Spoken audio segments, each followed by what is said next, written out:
but nor did I say, it's probably been about 10 years since I seriously took a look at that. My scriptural diet is mostly a main servant of the gospel with a little seasoning by Paul, and then a dessert I don't really care for at the end of the book, with Revelations. But because you asked, I thought it would be good to look at that. And I do like this particular section. And I think, like John, I'm in a different place than I was 10 years ago when I last looked at it, and probably a different place than 40 years ago or 50 years ago when I may have first looked at it. But I think that's true of all the folks who speak to us through Scripture and other things in our life experiences, things that may seem unimportant or trivial that sometimes become very important to us when we confront them again later in life with more life experiences. So thank you for the opportunity to look at this again. Interestingly, I had some immediate thoughts when Ann asked me to do this, and I have filtered those out a good bit, and hope that you can get on board with what we're talking about this morning. How many of you have had a dream that you've been stuck in and just can't get out of? It seems so real that you're really not sure if it's a dream or if you're awake. Maybe I'm the only one that does that. I see some heads nodding, but I think through our lifetimes, perhaps we're in real life and it seems like a dream, and we can't shake our head and make it go away. I went straight to that thought when you asked me this. In 1999, there was a movie that came out, and Nan, I think I ran down as soon as it got on the video tape and rented it from Paul as soon as I could rent it the next year, probably. And it was called The Matrix. I don't know if any of you remember that. It was kind of a weird movie. I couldn't remember the details, but my takeaway was that they got stuck in this dream. And so it ends up that the story is about the early days, I guess, or at least 25 years ago, of computer programmers at the time that were beginning to create things that we started calling alternative realities. And so in this movie, this team of programmers and hackers start working on this new experience, this alternative reality, this dream world. It turns out it was so similar to reality that for some it became the preferred reality. And so I'm not going to give you all the details on that because I don't remember them and we'd be here way too long. Watch it. It may or may not speak to you. But it was written by a team of writers called the Wachowskis. They happened to be struggling with some things in their life, the backstory, and I would suggest you go and look and see how they resolve some of the things in their life, their alternate realities that they were kind of stuck in. But in the movie, one of the main characters called Morpheus turns to Neo. There's a lot of symbology in here. Morpheus, Neo, and their third partner, Trinity. But Morpheus says, have you ever had a dream, Neo, that you were so sure was real? What if you were unable to wake from that dream? How would you know the difference between the dream world and the real world? Again, I don't know about you, but I don't have to look too far with the constant streaming and the strife in the world and the things that seem to be falling apart. Feels like at times that I'm kind of stuck in this dream that I would like to be able to wake up from. Though I can look not too much further and find that there's wonderful people everywhere. I just get distracted sometimes by the news and other things that are going on. So in a sense, we're there already with these folks in this dream world. But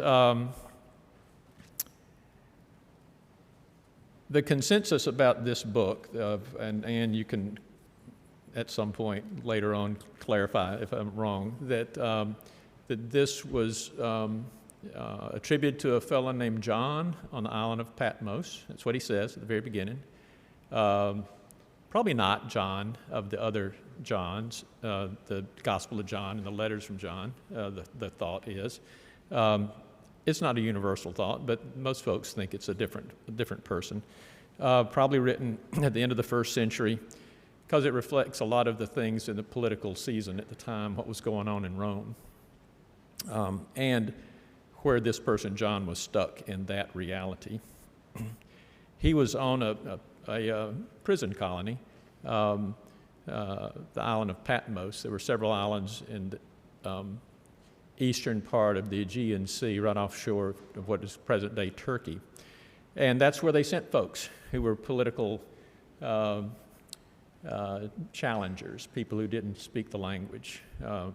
Rome didn't like what you had to say, you got sent off somewhere.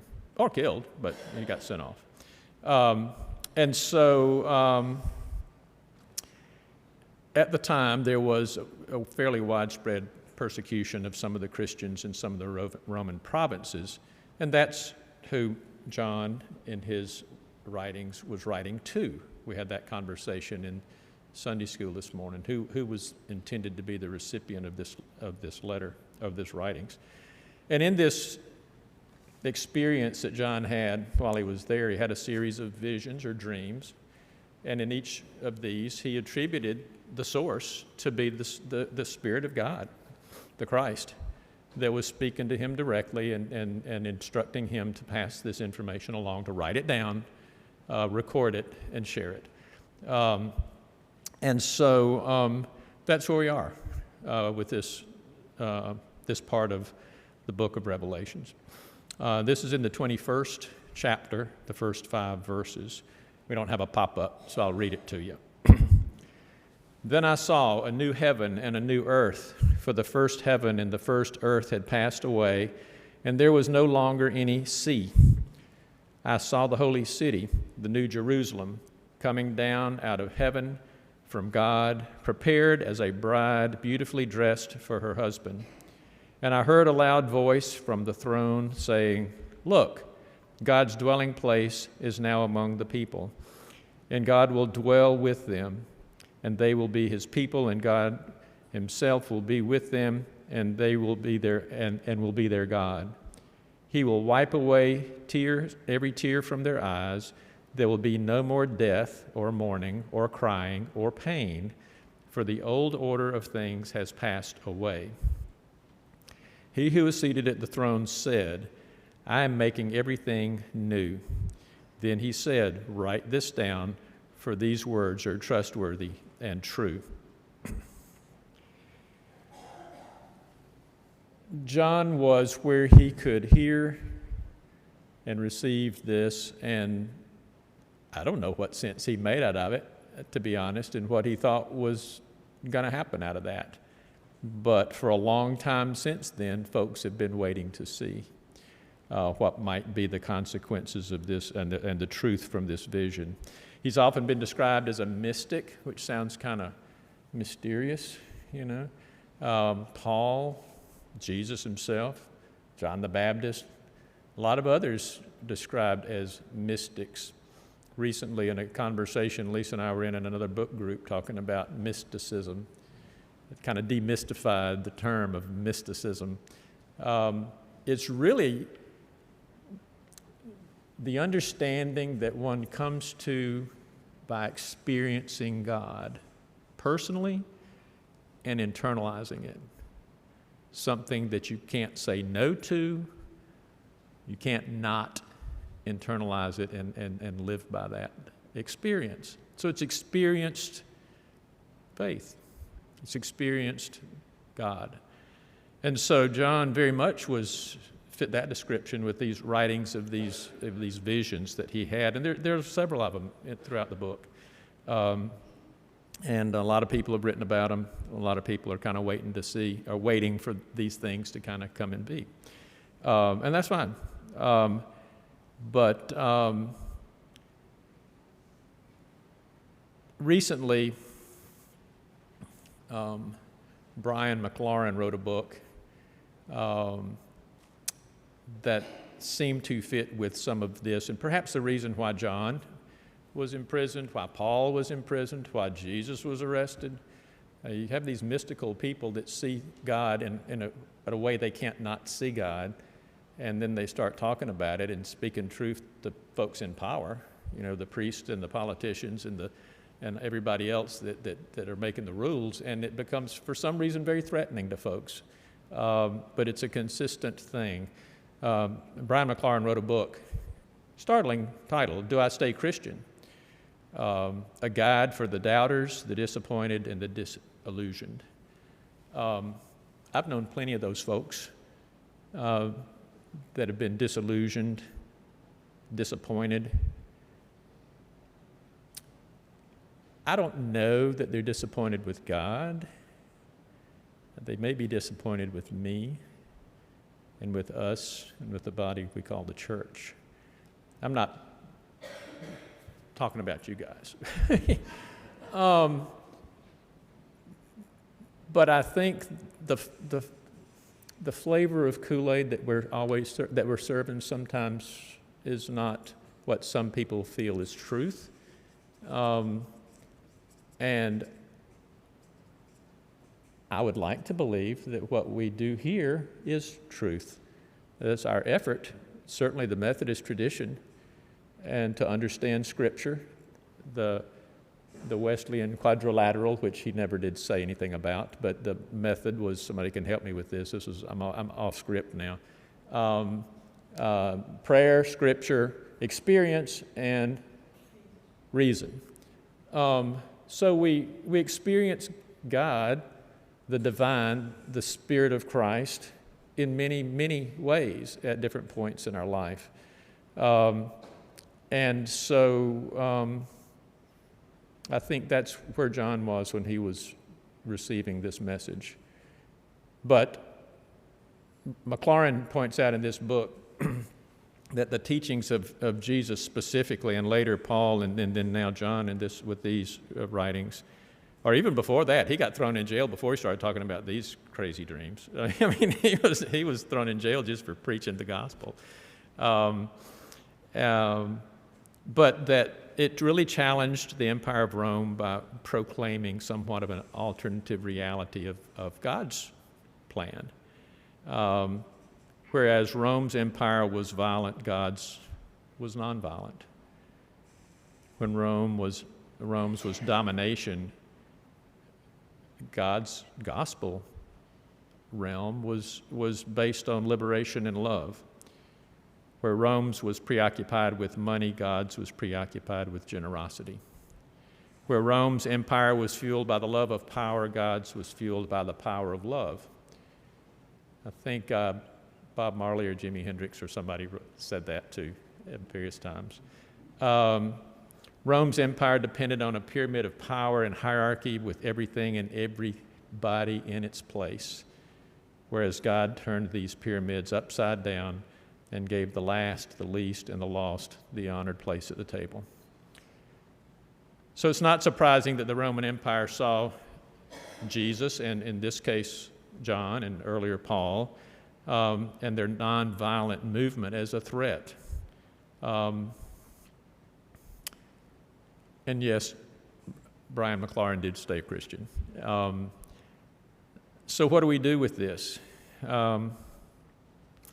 In the movie The Matrix, in that movie, Morpheus offers Neo a choice. There's this little red pill, and there's this little blue pill. One of them's going to take you back to where you were. Status quo, life as it was. One's going to take you into a new understanding of truth. And your woes will be better. You have to watch the movie to see how it turns out. But it was about transformation, not maintaining the status quo. And again, as I said before, the Wachowskis were struggling with their own reality and confronted with which way forward. And so I would say look it up if you're interested on that. This week I found myself sitting at the hospital bedside of someone I have loved my whole life, struggling to recover from an emergency surgery that had potentially been life-threatening. The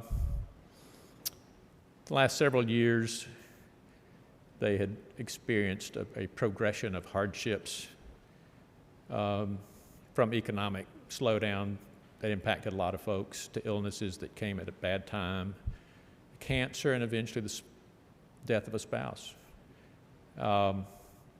which led to more financial worries and led to more hardship and interspersed with more illnesses and more hospitalizations, and the cycle just seemed to go further and further and further. And their world was and has been falling apart piece by piece for decades. For some reason, I didn't feel like reading this feel-good scripture would have answered their need today. It might have given them comfort for the future. They weren't sure if they were going to live through the day, and maybe that's not the ultimate answer. But what I could do was to be present. I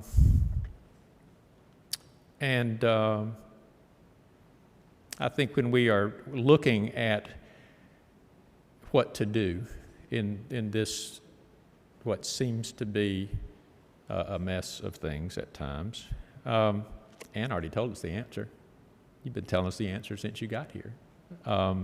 About a month ago in this series was what Lisa's favorite scripture is, Micah chapter 6, 6-8. And the 8th verse of that is, "He has shown you, O mortal, what is good, and what does the Lord require of you? To act justly, to love mercy, and to walk humbly with God." Period.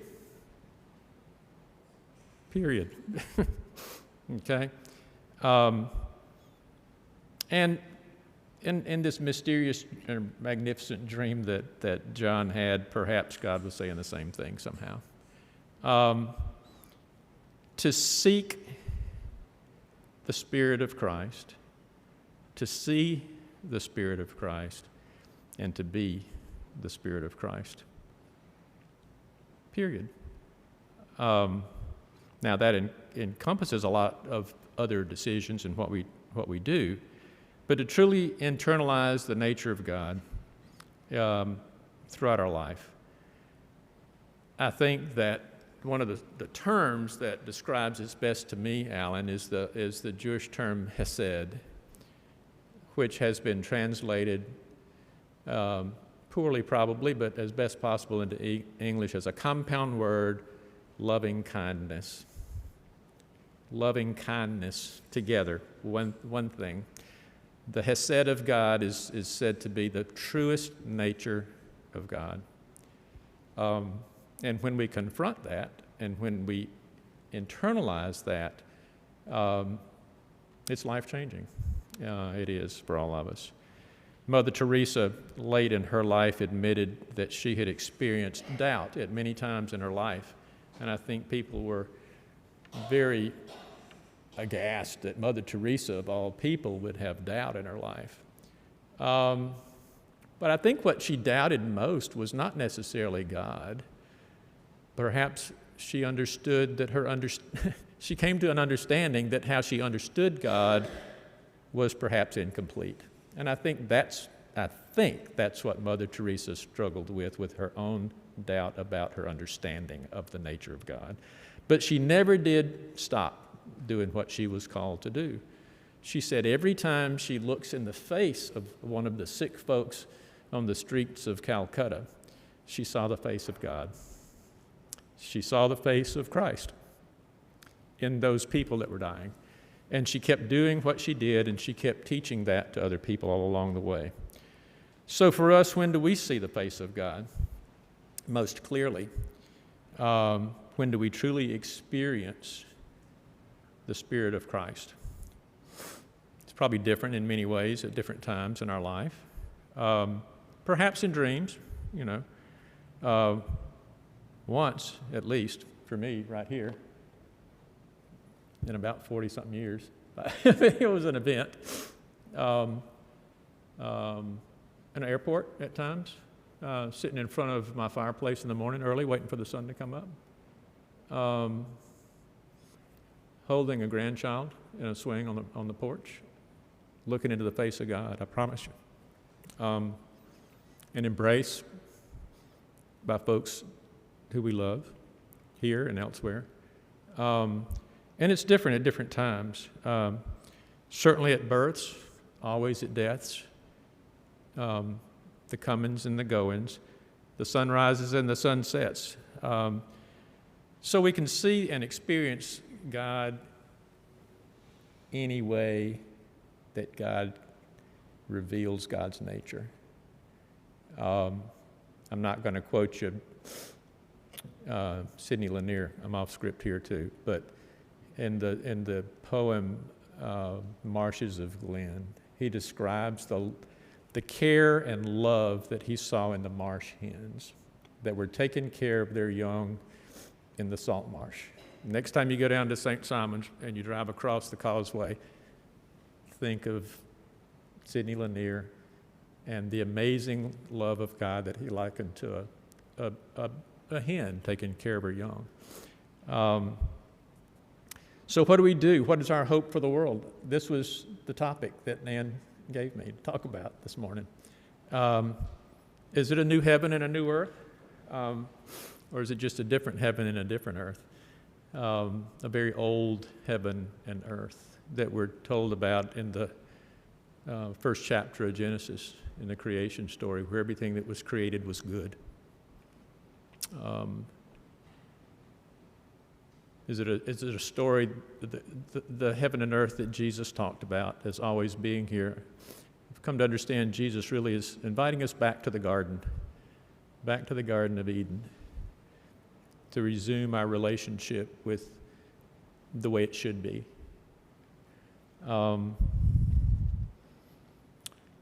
Perhaps it is just very simply being like a child, where we know we're loved because we are.